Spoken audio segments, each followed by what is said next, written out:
m'appelle Jérémy Kenemi. Et je m'appelle Véronique Bastien. Bienvenue à la Minute du marché de CBRE. Alors que débute le deuxième trimestre, nous avons le plaisir de vous présenter les 3 principales tendances du marché de bureaux du Grand Montréal. Jérémy, peux-tu nous décrire la première tendance?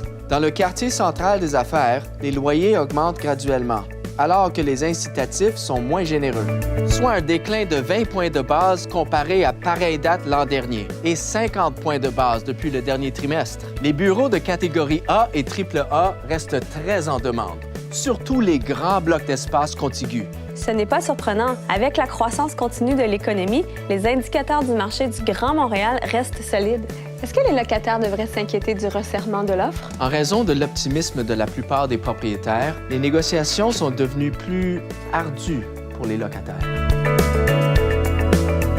Dans le quartier central des affaires, les loyers augmentent graduellement, alors que les incitatifs sont moins généreux. Si vous êtes un locataire, les immeubles de catégorie B vous offrent davantage d'options. Par contre, près d'1 million de pieds carrés seront mis sur le marché en 2018. Le marché des bureaux de catégorie A est à un point charnière. Il est difficile de prévoir s'il penchera en faveur des propriétaires ou des locataires. Véronique, poursuivons avec la deuxième tendance majeure du trimestre. Dans la couronne centrale, le taux d'inoccupation de bureaux de style loft a dégringolé à 16,8 % au premier trimestre, un plancher record depuis plusieurs années. L'appétit féroce du marché pour ce type de produit est alimenté principalement par l'industrie technologique. Les entreprises à la recherche d'espace dans le Mile-End et le Mile-X sont particulièrement touchées par ce resserrement.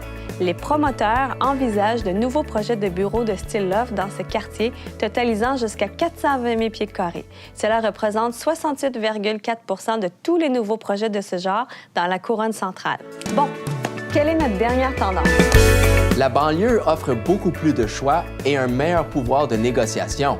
C'est particulièrement vrai dans l'ouest de l'île et dans l'est de Montréal, où les taux d'inoccupation ont atteint des sommets respectivement de 20,8 et 17,4 %. Et n'oublions pas la Rive-Sud. Un promoteur d'envergure a annoncé la construction d'un projet à usage mixte d'1 million de pieds carrés au-dessus du métro de Longueuil. Bon point. Un nombre croissant d'entreprises n'hésitent pas à sortir de leur zone de confort et regardent à l'extérieur de leur marché traditionnel. Ceci conclut la Minute du marché de CBRE pour le premier trimestre. Si vous souhaitez discuter de vos besoins immobiliers, n'hésitez pas à nous contacter. Et joignez-vous à nous en juillet 2018 pour connaître les grandes tendances du marché immobilier du deuxième trimestre.